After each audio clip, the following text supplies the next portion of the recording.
प्रतिबिंब ना, प्रतिबिंब का परिभाषा भी मैंने समझा दिया, फिर समझ लो। प्रतिबिंब किसी बिंदु स्रोत से आती हुई प्रकाश की किरण, ठीक है, दर्पण से परिवर्तन के बाद ना, ये परिवर्तन के बाद जिस बिंदु से मिलती है या मिलती हुई प्रतीत होती है, जिस बिंदु से मिलती है या जिस बिंदु से आती हुई प्रतीत होती है, उसे उस बिंदु को क्या बोलते हैं? प्रतिबिंब कहते हैं, इमेज कहते हैं। क्या बोलते हैं? इमेज कहते हैं। जैसे कि जो भी आप लोग देखते हो, आईने दर्पण में देखते हो ना अपने आपको, क्या है? प्रतिबिंब है।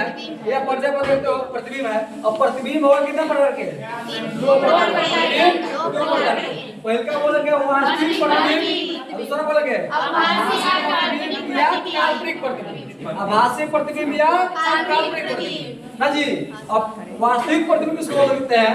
किसी बिंदु स्रोत से आती प्रकाश की किरण दर्पण से परिवर्तन के बाद जिस बिंदु पर वास्तव में मिलती है, क्या बोलती है जी? वास्तव में मिलती है, उसे उस बिंदु स्रोत का क्या बोलते हैं? वास्तविक प्रतिबिंब कहते हैं। क्या होते हैं? वास्तविक प्रतिबिंब होते हैं। वास्तविक प्रतिबिंब को हम लोग पर्दे पर प्राप्त कर सकते हैं, पर्दे प्राप्त कर सकते हैं, काल्पनिक को नहीं कर सकते हैं। एक बात याद रखना, वास्तविक हमेशा क्या होता है? उल्टा होता है।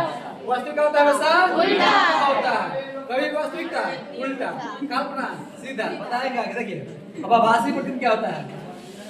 देखो, किसी बिंदु स्रोत से आती है प्रकाश की किरण परिवर्तन के बाद, किसी बिंदु स्रोत से आती है प्रकाश की किरण परिवर्तन के बाद जिस बिंदु से आती हुई प्रतीत होती है, आती हुई क्या उसे उस बिंदु स्रोत का काल्पनिक प्रतिबिंब कहते हैं। इसे पर्दे पर प्राप्त नहीं किया जाता है। याद रखना, आभासी प्रतिबिंब हमेशा वस्तु की अपेक्षा सीधा होता है। आभासी का नाम क्या है? काल्पनिक होता है। देखो याद, कभी प्रतिबिंब को नाम आभासी या काल्पनिक। कल्पना हमेशा आप लोग सीधे करता है, करता रहो, कास्ट हम राष्ट्रपति बन जाते हैं, होता है क्या? कभी कोई उल्टा करता है?